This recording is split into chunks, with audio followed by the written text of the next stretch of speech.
Now this is what I take to the door with me on a house lockout.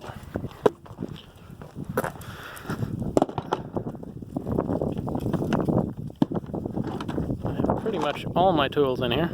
Screwdriver, pliers, I have a little air jack and a big air jack.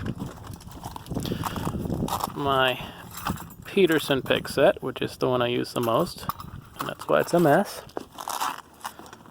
My Peterson key extractors. Here are my older pick sets. They come in handy every now and then. Probably also a mess. Oh yeah. Yeah. A few older tension wrenches if I need something weird. The Peterson bypass set, I like to use these Euro cylinder drivers, but that one's pretty much worn out already. Then I have the Peterson spinner. I don't use these right-hand ones too much anymore. I keep bending the crap out of them. Electric pick gun. Tubular pick from HPC. Bump hammer. Bump keys.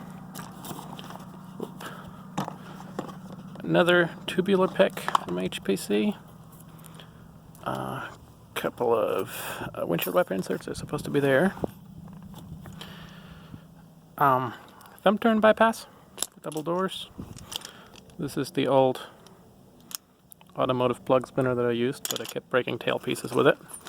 Now, HPC lever handle removal tool. That's the new one, and the U-bolt broke. I need to get a new one. This is the old one, and it's much better. It's aluminum, not plastic. A new tip for the spinner, and this one came apart, not sure why. You see, that goes with that. Here we have the A1 quick pull. Both of them. I'm actually not quite sure where the key is for quick set. More of that stuff. This is the HPC knob removal tool, which comes in handy every now and then. This is messy. I haven't opened this up in a long time. Emptied it out, I mean. These older bypass tools for Schlage, I've actually never gotten them to work. This is kind of cool. This is to bypass Adams Rite hook bolts or det bolts. And here I have the Lockmasters bypass kit for the Defiant knobs, and they work really well and are generally faster than picking. Tension wrench goes there. Not sure what crap's in here, and I'll take that out now. But yep, that's pretty much it.